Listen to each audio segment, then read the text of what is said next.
So just getting Leanne back on the rails. Welcome to Raw and Raw. I think this is about show 4, 3 or 4, whatever it is. The weeks keep rolling on. Absolute ball. I love having a chat with these guys every Friday afternoon. Wish Adam would come back, don't you? Yeah. We miss Adam. We miss him. Adam's brainchild, and then he runs away. But that's okay. Adam Chant does a wonderful job. Media extraordinaire type guy that he is. Thanks very much for setting it all up. Leanne, thanks for joining us as that special guest star in the second week and staying forever. Hello. Nathan, how's your week been? Busy week, productive week, good week, but busy week. I actually got out for a couple of meetings IRL in real life, which was a bit of a shock to the system. I had to figure out how to put pants on again. Yeah, so that was, but a good week all in all. I don't know mine still fit. Well, he's only had his pajama bottoms on for a month now. Yeah, see, mine doesn't still fit. I'm wondering at what point I start expanding my little Bitmoji thing to start getting. So having more than that, absolutely. It will be interesting. Look, absolutely fantastic news that we had this week, and we'll get to that in the news section. Really exciting that so many different things are happening in small business, but it's also created, every time we move forward, we do find another gap, and we found that again this week. But I'll throw to you first, Nathan, to have a chat about what's happened this week. Yeah, well, the news. It's we've been overloaded, not overloaded. I shouldn't say overloaded. We've been hit with grants, thankfully. Hooray! Hooray for grants. Grants are fantastic. So a reminder to everyone, if you have absolutely no idea what we're talking about, you've been under a rock, get onto the grants. They're going to go quick. There's lots of people jumping in. Do not delay. Please do not delay, especially if your business needs a bit of cash injection and needs to rebound after COVID. Get onto those grants. So that's been the biggest news for this week. Obviously, plenty of debate has been around our borders. Obviously, we really don't like our southern neighbours at all, and we prefer to just stay one-sided in all future state of origin series, I suppose, from now on, just Queensland versus Queensland, because why not? So is that like having America having the World Series? It really is. It'd be like America having totally, 100%. Yeah. Queensland can be world champs of state of origin. Why not? Who would have thought that fire pits could have been such an important news topic? So we're not going to talk about those too much at all. Congratulations to everyone out there for continuing to fight the good fight against COVID. We continue to flatten the curve, doing great things. Hopefully that will pave the way for some restrictions continuing to be eased. And hooray for schools being back next week as well. I'm sure there's many parents that are watching this right now that are breathing a heavy sigh of relief. I'm sure alcohol consumption can be directly mirrored to homeschooling, no doubt about that. And thank you to everyone that got out this week and supported their local cafes and restaurants, given that they could finally do a little bit of dine-in. I know I took that ability myself earlier this week and got in there and helped supported a few local and small businesses. So that is the news for the week. That's fantastic. Now, Nathan, you may or may not, or anyone may or may not know the rules about the 10 people inside the cafe. If they have outdoor seating, that's just normal distancing rules for the outdoor seating. Is that right? Yes, I believe so. The ruling is a little grey in that area, unfortunately, and there still hasn't been a super clear clarification as to it. So if you're not sure, just defer back to the business owner, because they'll be the one that will have to make the call on that exactly. Okay, cool. So that's what. Look, let's talk about the grants for a second, because it's something that obviously very close to my heart. Put a petition in the Parliament and all that sort of stuff. This was the result that we're kind of looking for. There is still a big gap though, right? And we've done a survey in Brisbane Small Business about, hey, who has a turnover under 75 doesn't qualify for that? Who's got a turnover over 75 but doesn't qualify because they don't employ someone? and then who qualifies and doesn't give a rat's about the rest of the people. Actually, no, we didn't put that last part on. They do give a rat's about the rest of the people, and there is still a lot of concern for that. The numbers are coming up. I didn't look at them just before the show, but the last group that I looked at, it looks like about 60% of small business owners are operating by themselves, not turning over 75,000, and therefore not registered for GST. Okay. That's a really big percentage. When you look at 2.4 million businesses in Australia and over 2.3 of them or 2.2 of them being small businesses, 60% of our small business community are out there working alone, not turning over 75 grand, and therefore not able to access state government support. Yeah. Okay. On the other hand, there is still the JobKeeper that has been provided and Job Seeker if you didn't qualify for JobKeeper. And so there has been support for those people. That doesn't mean that we're going to give up and go, hey, we can't do anything. But we definitely need more support in to be able to wage that further war, okay, or take on further battles. I invested very heavily, and I had a bit of a meltdown yesterday because I'd invested very heavily in the fight to get grants on the table and invested so heavily in terms of time and energy that when they put the grants on the table, I didn't actually have any programs ready or clients sitting in the wings ready to lodge applications, which means that I've kind of missed out from that perspective. So it's one of those, I want to remind people, we do need to put our own gas masks on first. I'm saying this to myself and to everyone else out there. Look, it's fine to want to help everyone else, but you have to look after yourself too. And don't forget to do that. So, don't beat yourself up too much, but at the same time, let's keep improving on what we're doing. So, so there will be some news around small business in relation to that, about how we run it, how we manage it, how we can all help contribute to the success of Brisbane small business so that we can take more of these fights on behalf of everyone else. I just wanted to have that little rant. Sorry about that. That's okay. Quite all right, Kevin. Quite all right. I'm one of those small businesses. It's interesting because I'm a sole trader. I mean, I've got contract jobs around, but I'm a sole trader under 75 grand. I don't employ staff.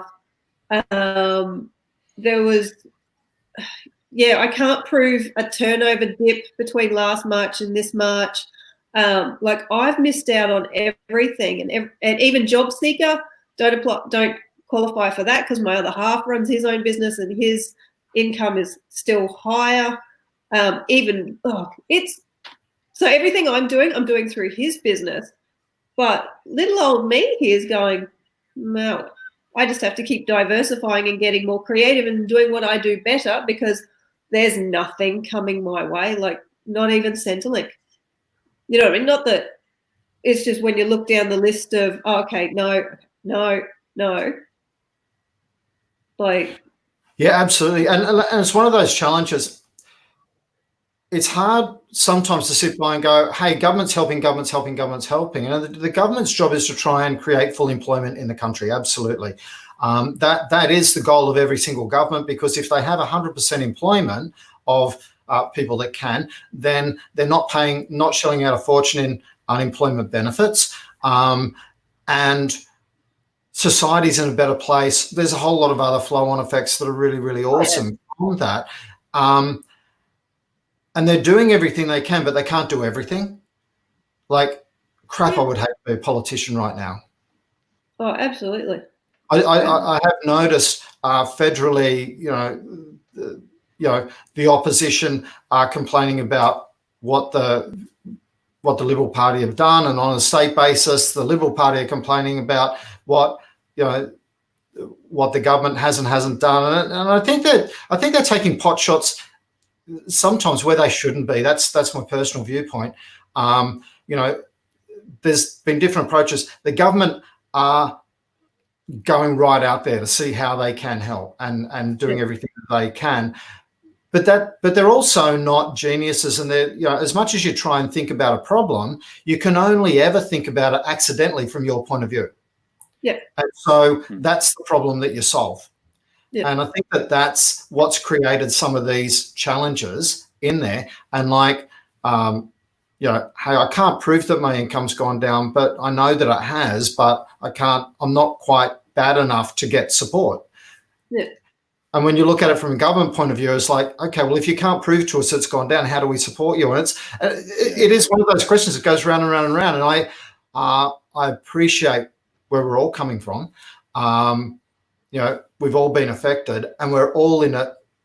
We're in it together, but as you said, we're all in different boats, right? Oh, absolutely, absolutely. But I think also it's taking that perspective of going, oh, okay, well, it's okay for me, but that must really suck for you. Not, oh, you should just. And I think people are starting to get into that mindset because there is so much money flying around. Oh, we should just apply for this, as though it's just that easy. Even the applications, there's a lot of detail in that. Absolutely. Emails going out going, hey, if you're going to get this, ask me. And you're like, no. And I registered for the adaptation grant, and looking at it, and boy, the questioning is very, to me, intrusive, probably even a little negative in the way that it's worded, but it's designed to try and knock people out, right? Yeah. And I get that. So I don't have a problem. Kate, the government's doing the best that they can. Let's try and get through it as best we can. I hear what you're saying, that you feel that they're not supporting bricks and mortar services as much as, and that's frustrating. And look, at the moment, we're all pretty frustrated. A lot of people are still feeling very raw. I've noticed this week a number of conversations that I've had with different people who are feeling quite raw at this stage because of the longevity. And this is the start of the turning point. Yeah. There's still going to be a long way to go. I'm not predicting that we're going to have a bounce, that people will go, hey, we can all go back to work. Awesome. Let's all spend money just like we used to. But that's my guess. I don't know. Anyway, let's not be too serious about it all, because otherwise we all just start crying, and that's no fun at all. And it really makes for a really bad show. Leanne, you are our empathy queen.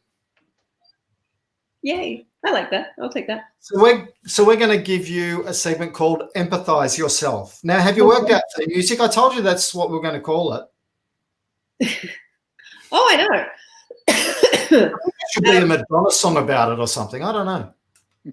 Well, the music I use on my podcast, my 9-year-old composed for me, so I could use that. All right. So empathize yourself. Today, so I'm going to run with this for a second, and today I'm going to go with ask for help. If you need help, ask for help, because there's no shame in asking for help.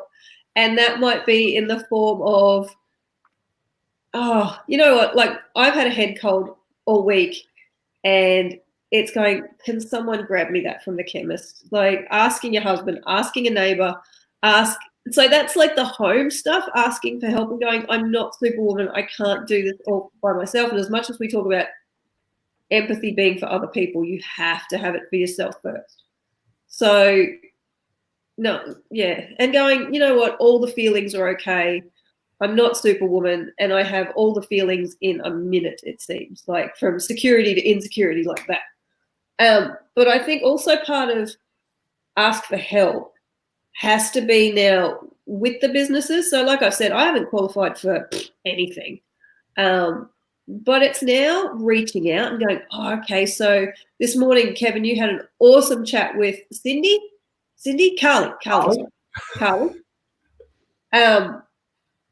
And you sort of go, oh, okay, there are people out there, and it's starting to go, okay, I can't do all my social media by myself. I need to learn. I need to keep growing. I only have so many hours in the day.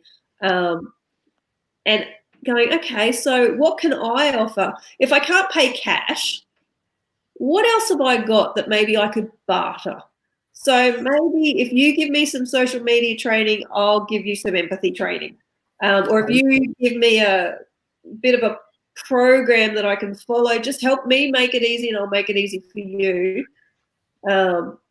So, yeah, And I it may think not necessarily be, Carly. Here's where we've got to spread the net, particularly when we're looking to exchange. One thing, if we're looking to exchange, I want to encourage you. Invoice each other, pay cash to each other at the same time, do it properly. Yeah. I've found very few barter systems or barter agreements where both parties have felt like it was okay at the end.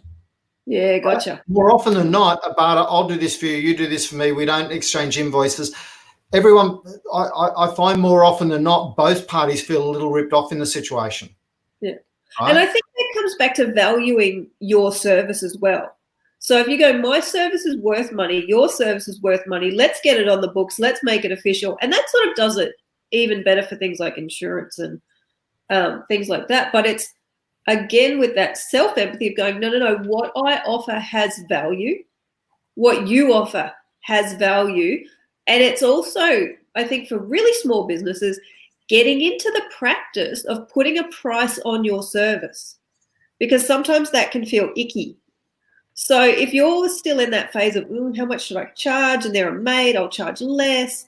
Of actually going, no, this is what my service or product, this is its value, this is what it's bringing to you, and I shouldn't feel bad about discounting that. And even though I am trading it, this is its value. And that again is a self-confidence and a self-worth piece outside of the business.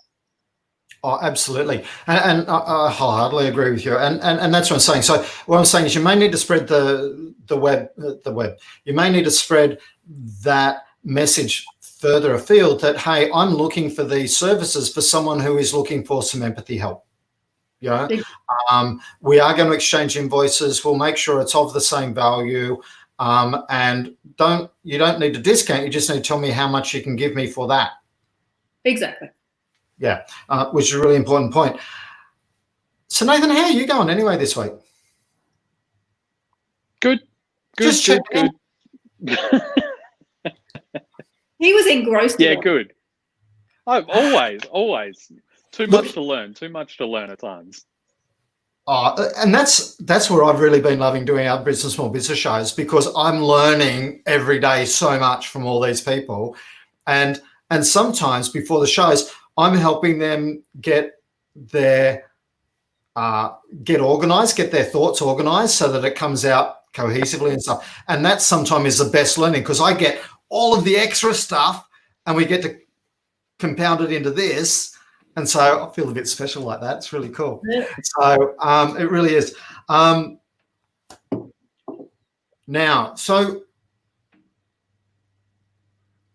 we won't go to you. Well, it's time to have a chat with talk about our social enterprise stuff too, which we've got. Now we're going to have the Good Beer Co. on, but being as busy as we've all been this week, I forgot to reach out to James. So I'm not sure if did he get back to you earlier on? I've messaged him, but he's doing his Friday thing. So I have messaged, I've sent him emails. I'm trying to get onto him, but yeah. We'll keep talking about Good Beer until they show up. We'll also keep talking about getting a sponsor until that shows up. Beer and cider. If you are into beer and cider in any way, shape or form, and you come across this show, look, cheapest sponsorship you're going to have. It's almost going to be as cheap as the 4X Push-Up Boys, who basically just said, give us beer and we'll do push-ups and call us 4X Push-Up Boys. So anyone that wants to give us free beer and cider, we'd be happy to promote your product. We are going to talk about another example of pivoting. We've got Mike Hilston is coming on.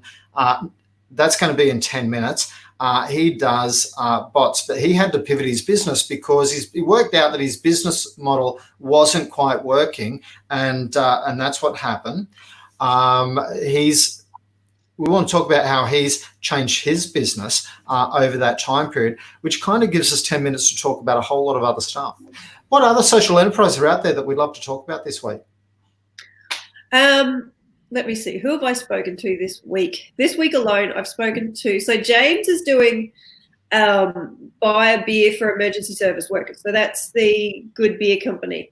So if you pay $20, a 4-pack gets sent to a frontline worker, and I think they're up to 1,507 packs that have gone to people. Now, I'm pretty sure, I believe, part of that is Sober, which is SOBAH, and they make non-alcoholic beer. Oh, sorry. Did that come out? Which is trying to, I guess, promote an alcohol-free, you can still have fun without the alcohol, drink responsibly culture. So that's Sober. Another one that's doing one like that is Altina Drinks, and they do cocktails. Because, when you're at a party or a wedding or whatever it is, they go, do you want a beer, a wine, a soft drink, or an orange juice? And you kind of go, no. I don't want any of those things. So they sort of play in that middle space. So they're beautiful cocktails. So that's Altina cocktails. We could go the complete other way, and we talk about Jen Weidman, who's doing Fourth Space, which is taking psych services onto the streets. And then you've got Sunny Street, who are taking medical services onto the streets. So they're doing flu jabs for the homeless this week. Awesome.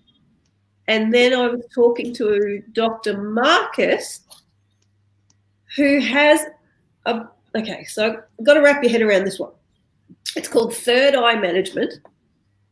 And when you're in social enterprise, you're trying to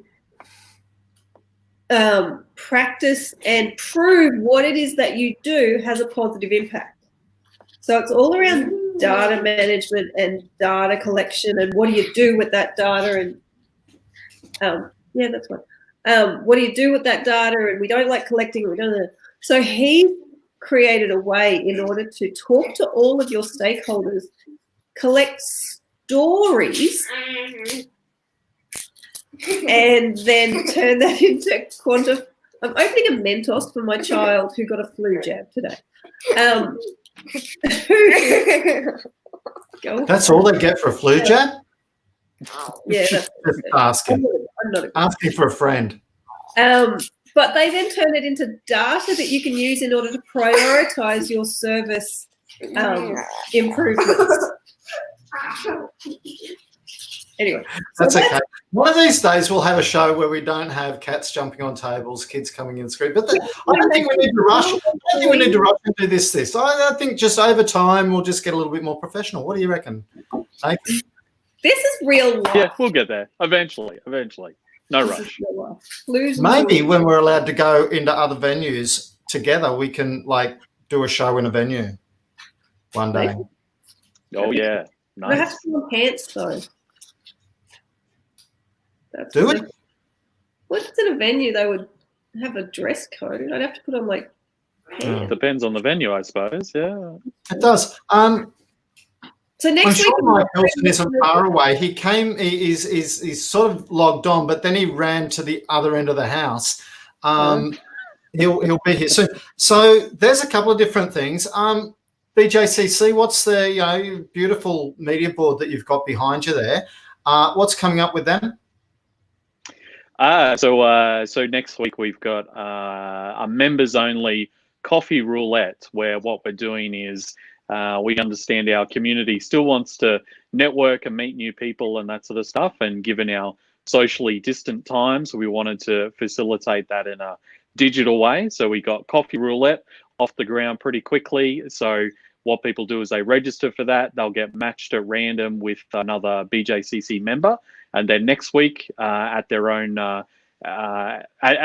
pace, they'll be able to connect with that match and catch up over Zoom for a coffee or a FaceTime wine or whatever it is, and get to meet someone new within the BJCC. So that'll be all next week. So there'll be lots of new matches and lots of new business and networking and connecting and all that sort of stuff, I'm sure. Because another one like that, because that's awesome. And I think that's kind of cool at the moment because you get to meet, it's like speed dating. And Good North. Absolutely. Yeah. Good North, they do speed dating. Oh, I see. Next, so 2:30 next Thursday, Good North. So Luke Ficini and the team, he's got free speed networking, speed dating. Nice. Well done. I like it. Because that's the thing. People, they still you need to be network. Clear on that. Is it speed people. dating or speed networking? Because if I show excitement to the wrong one, I'm going to get smashed by Melissa. So I want to be really careful here. Speed networking. But just I met people. Some great. Awesome. Now we've got Mike Hilston. Mike Hilston builds chatbots. What he doesn't know about chatbots ain't worth knowing. I'm going to bring him onto the screen. He's going to be sitting looking really professional any second now. Hey, Mike, how you going? Hey, man. Oh, g'day, Leanne. Nate, how are you, big fella? That's you, Nathan. That's you. I can't hear Mike. Can't you? We had this problem. I'm falling into the black hole. I can hear you too, but I can't hear Mike. All right, I'll translate for Mike. Hey, how you doing, big fella? Hey, Mike, how's it going, mate? There you go. That's it. You got it. So all you need to do right now, Nathan, is sit there, pull some funny faces, and have a bit of fun. I want to have a chat with Mike Hilston on the show because coming into COVID, Mike had tried a few different things that weren't quite working for his business, right? So he was working his backside off, doing an awesome job for clients, but he found that the price point, and correct me if I'm wrong here, you found that the price point wasn't quite right for small business because they couldn't afford to get a new bot built all the time, a custom-made bot built all the time, yeah? Yeah. Does that summarize the situation pretty well? Absolutely. And I think it all comes down to education. When you look at it, small businesses are quite happy to spend, say, $5,000 on a website where they might get 5% of their traffic. But let's get to there in a second. You do this quite regularly. But people don't know you yet, Mike. So you're Mike Hilston. Oh, God, sorry, guys. I thought we were having a beer there for a minute. Yeah. Well, I'll give you a bit of an introduction. It'd be nice if you helped us out and let them know you a little bit better than that, though. Yeah, mate. So Mike Hilston. I'm the founder and CEO of the Chatbot Agency.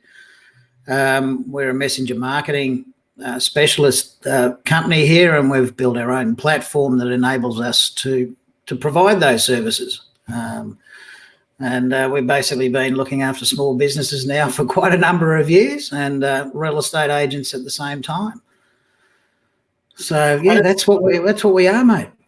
And it says so marketing keeps changing and people's buying behaviors keep changing regularly. I was actually speaking to another small business colleague the other day, and she said, hey, buying patterns are changing.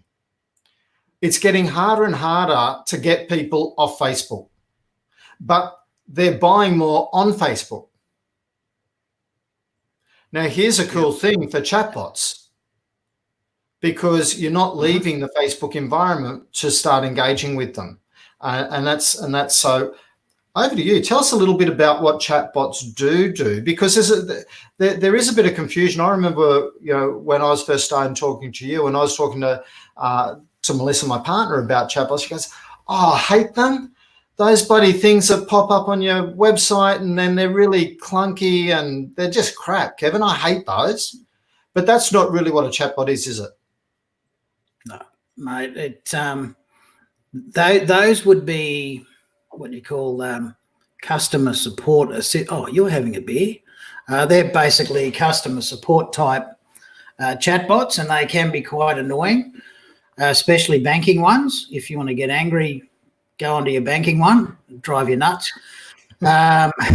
We're actually seeing where obviously keeping with inside the Facebook ecosystem where everybody is. So why would you want to do the other? We effectively treat our chatbots as sort of like little automated receptionists at the gate. Okay. Yep. And they'll be there, and it's sort of like, okay, so how can we help you? Select from below, and then that'll take them into the right funnel. Yep. And at that point, it solves a couple of issues. One, the customer is going to have an experience where they've actually been taken care of. Yep. Two, for the merchant or the business owner, okay, they're automatically building a list at that point. As soon as they've come in, I've got Kevin Gammy in here. He's looked at my advertising chatbots. So obviously he's looking for something to do around Facebook advertising. Okay. Yep. Or he could have been lost and all that jazz. So that's what we pre-qualify you. So the beauty is that as soon as someone starts engaging, all of a sudden you've got access to all of their details so that you can reach out and talk to them in the future. Whereas on traditional marketing, they've actually got to click on the thing, fill out their details, and quite often they get bored of that after they've spelt half of their name and they've forgotten what their email address is at the time. Or maybe that was just me. Anyway, so there's been a lot of Elvis Presleys when you go through a form on a website. But yeah, just to clarify that, we're not getting all your details when you come into the chatbot. I'm only getting your name, your registered Facebook name. So I know that you're Kevin. Okay. I'm not getting your email address or your phone number. Okay. Awesome. But I don't need to. And that's the beauty of this. One of the challenges is when you're getting a custom made one, it is quite expensive. And as you said, people haven't yet, hey, I remember when websites first came out, and I am old enough for that. Well, maybe not first came out, but early on in the genre. I'm talking back in the mid '90s, and they were hellishly expensive, and they did next to nothing. These days, you can get websites built as static pages, but we know that people aren't really engaging from static pages. And we know that that's not a really cool marketing strategy. From there, people are then going, okay, so if people are on Facebook, I'll create Facebook pages, and that's cool. And I can either work that with my website and all that sort of stuff. And people are building more sophisticated websites as well, where people can do some e-commerce and get to that. But really, it's about thinking about what you want people to do online as your ultimate transaction. That's the starting point, isn't it? Yeah, that's right. It's also your endpoint. So what you do is like, where's my endpoint, and work from there. Yeah. So do you want them to book a meeting or book a massage or book a whatever, or do you want them to hit a click to call, or do you want them to send you a message, or do you want them to, what is that, or buy a product? What is the ultimate endpoint transaction that you're trying to create, and work backwards from there? Yeah. Now, when you decided with the whole COVID-19, it gave you a highlight that, hey, there was a gap between what many small businesses were prepared to pay, and what, this is like a website. It needs to be programmed like a website. Yeah. In fact, probably in a more sophisticated manner if you want to run a good bot, right? So there's expense associated with that many small businesses either can't afford or aren't prepared to at this point in time, because they're not seeing the true value on. And it made you take that moment to stop and think, how could I deliver this better? Yep, totally, mate. Absolutely. I think the one thing that we'd learned, because we've built the software, okay, and Chatbot Agency was purely set up as, it's a real business. We need a case study to be able to sell what we're selling now. And Chatbot Agency was it. We were the original chatbot builder. And so through that, we've self-funded the business by understanding, let's say, the early adopters, okay, and proving that the bots do work. Facebook loves them. The people who click through on ads, they're enjoying the experience because they're getting the information they need. They're not landing on a landing page and going, oh, now I've got to read crap. And all they want is my email address. And we know that let's say the rates for people to sign up through a website is very low. Yep. But still businesses were paying top dollar for that. So we looked at obviously trying to build a complex bot, like let's say the same as a website, okay, for about the price of a landing page, and they still thought it was expensive. So they didn't understand what was behind it, and I get that. Okay, so with your pivot, what did you do? Yeah, so we just went back to what we originally set out to do, and that was to provide the platform and the tools for anybody to be able to, one, build their own chatbots, okay, with a set of templates, okay? So I'm providing all the templates that I've built since 2016 and go, there you go, use any of them, just customize them. Here's some videos, show you how to do it. The main bit is especially with this grant's been good, okay? This grant has been really good for some of those agencies that could be a videographer.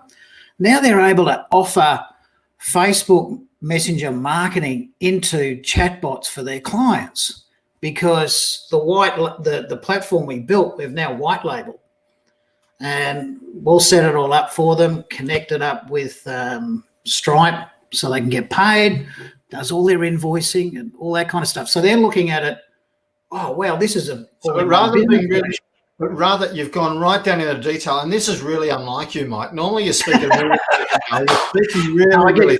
Come on, it's Friday afternoon. People need a bit of a lift. Come on, hurry. Now, what I want to do is so basically what you told me you've done is they've got access to all of these templates. People can now actually buy a license with you and sell chatbots to their friends, colleagues and stuff.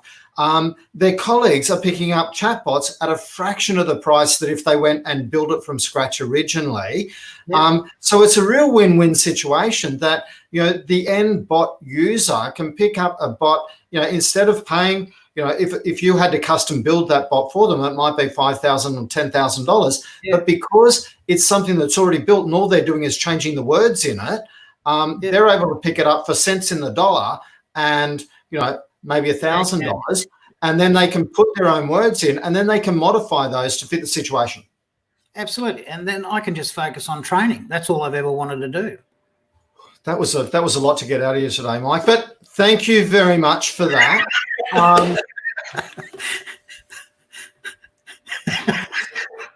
So it's Friday afternoon. I think you need a beer as well. Oh man, I need more than a beer. I'll tell you now. It's been one of those things, yeah. So basically, if you've been interested in how can I communicate, how can I start engaging my clients even before I get them, chatbots could be the answer. If you're thinking about, hey, I'm a marketing agency and I would love to be able to offer this kind of service, then definitely have a reach out and have a chat with Mike, because he can sell you a platform where a whole lot of different bots are already built, which is really the main. So it's provided you with an income stream without having to go and recreate the wheel all the time, yeah? Absolutely, mate. And during isolation, it's given us the time to do it. We've had the support, obviously, through JobKeeper. That's been a blessing to some degree because, we lost 80% of our business overnight. And the first thing to go is a marketing expense. Absolutely. And you were talking to me this morning when we were chatting about this. You said, but I've lost JobKeeper because, I've built too much. Yeah. Boo-hoo, woe is me. However, the good news is no, you haven't. So basically, once you qualified for JobKeeper, you keep getting JobKeeper. Okay. Yeah, and that made my day, Kevin. Now that may change 30 June. They haven't legislated it. The government's looking at, will this be the case? Will it not? Because it is a great safety net and providing that backdrop so that people can carry on and keep fixing their business whilst there is that downturn. Even if you have an upswing, it may be temporary. We're not sure how long things are going to be going through different waves of excitement and everything. So, they are still trying to do everything right. So, Mike, thanks for coming on. Thanks for having a chat about bots. Mate, messenger marketing, Kevin. It is. I'll bring the other guys back. They can. Have you guys got any questions for Mike? I'm not quite bringing Nathan back just yet because he's not there. Hello, Leanne. Hello. So do you make it so the chatbots that you've got, do you make them sound like they're real people, or is it really obvious off the bat that you're talking to a computer? Yeah. Try and keep the conversation short, unlike how I speak to Kevin. So really try and keep them to the point. Never try to be human, okay? Because people are just going to go, taking the piss here. But really, I think you've got to tell them that they are talking to a robot. Yeah, gotcha. Okay. Because it's really frustrating when you go, oh, hang on, that's not Jane. Oh, what was that? Sorry. Yes, that's right. Yeah. So you would come along and you'd say, hey, I'm Leanne Butterworth's virtual assistant or digital assistant. I'm here to guide you through and, prompt you and find you, what you're actually after. And you just bring up front. And for the business owner, then, is it just a case of building a big decision tree in the back? Yeah, not even that. I'd keep it. So we've built a lot of mobile sites in the past. So it's a little bit like building a mobile site. So you've got your services there. So you break those into, let's say, a carousel per service. And then you explain, if they click on a service, you explain what that service is about.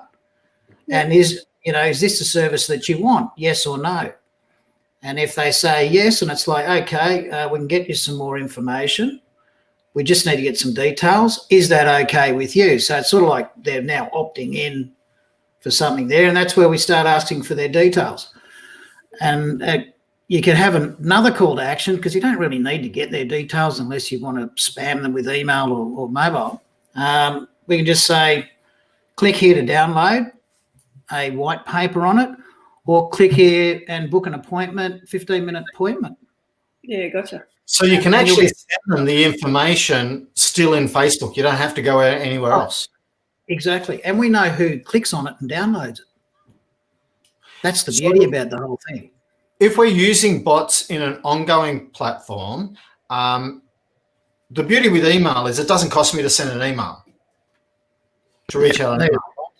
So with a bot, do I still have to do a sponsored thing where it's costing me to reach out to people, or what's the story there? Yeah, good question. Getting them into the bot is effectively, when I say you can get them anywhere, anyhow into it. It could be from your email off a link, okay? We run campaigns for clients here where we use SMS or MMS to reach out into their database, and there's a link into the bot that's going to take them into the answers or, where the deal is and all that kind of stuff. So it's just a link. A chatbot is just somewhere to link to. And wherever you can put a hyperlink, bang, you get them into the chatbot. So we use ads for the primary reason is when we're looking to build, a list, or let's say try and sell something, we'll run ads. Facebook ads are the best way to get people into your list, hands down. Cheapest, most effective, highest return on investment, without a doubt. Well, you can find people who look like people who you've already dealt with really quickly and all that sort of stuff. And, really awesome scenario. It's more powerful than that, Kevin. We'll just stress this one, okay? It's more powerful than that. The beauty about getting them into your messenger, right, means that there was a conversation that took place with that person. So from that point, you don't necessarily need to have the list because Facebook's AI and their database is already storing that information. Yep. So building a lookalike audience on those people that have engaged and had a conversation with you is what Facebook wants because it makes their job easier.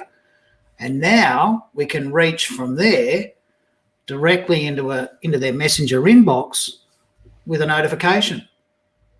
It's absolutely no, and And that's one of the things I love about talking to you, because I keep learning new and different things. Mike, thanks very much for your time. We're coming up almost to our full 45 minutes that we promised that we're going to run to.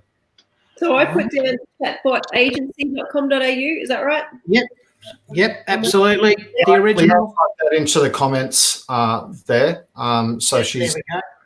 she's all over that. God bless you, Leanne. You're on she's on your toes there. And if you go to the Facebook page, it's Chatbot Agency there as well. Cool. I've hit that on LinkedIn too.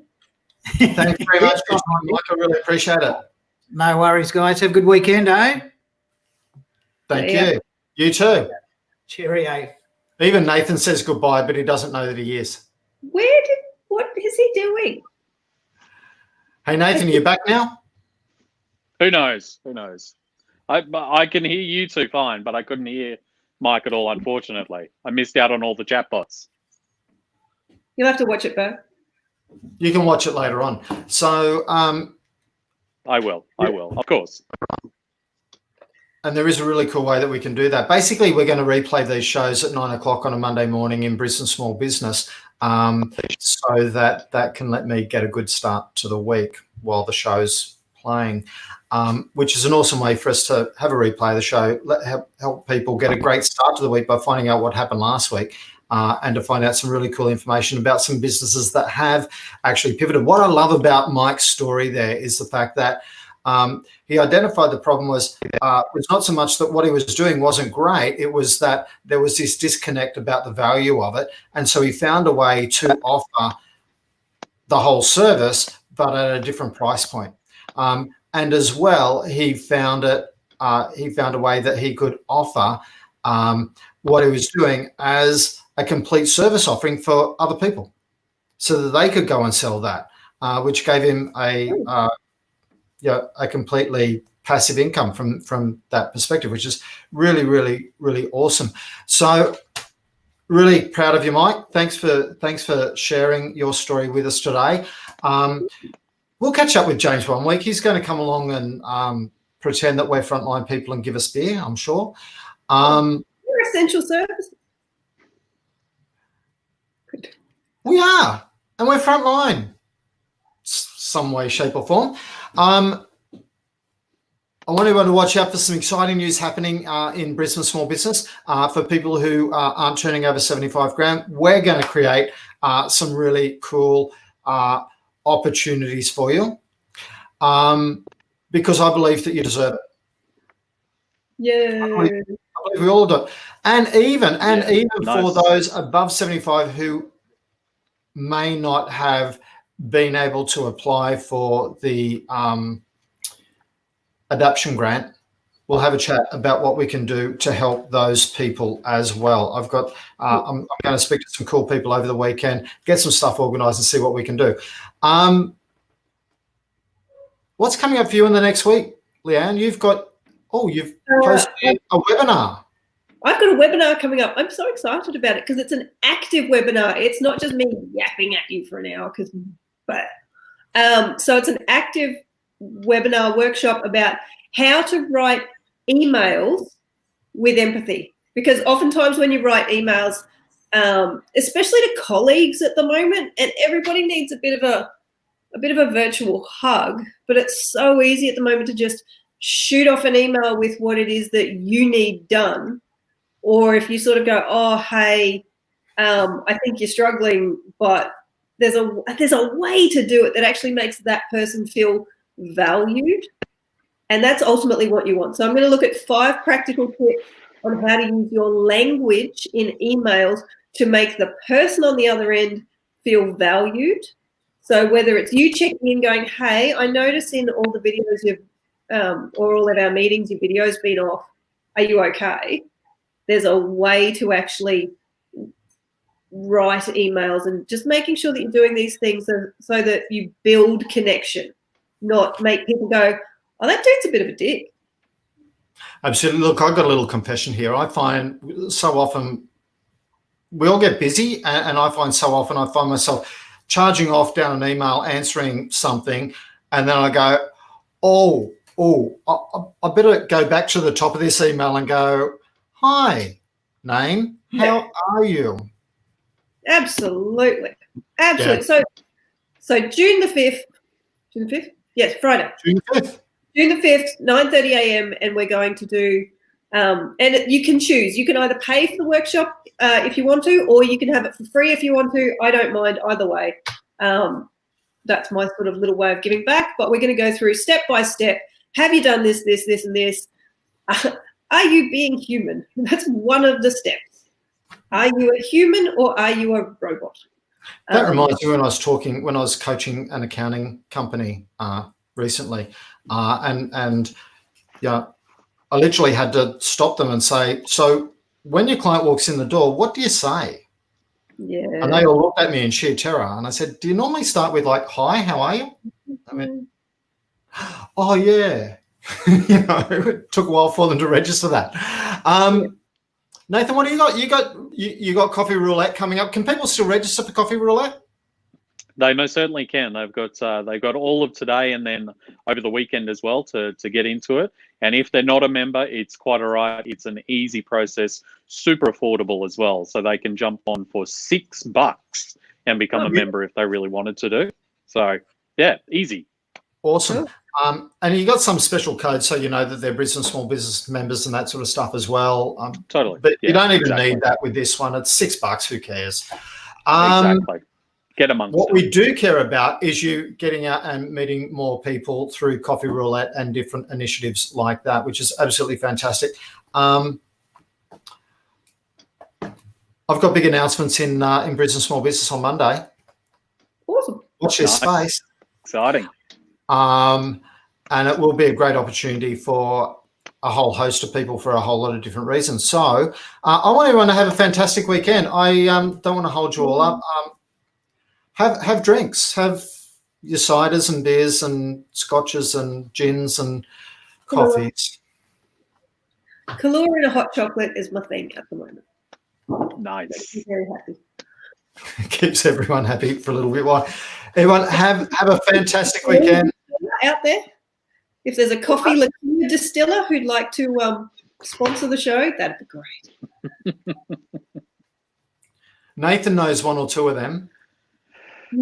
I do. I'll make some questions. I'll ask some questions. I'll ask for some help.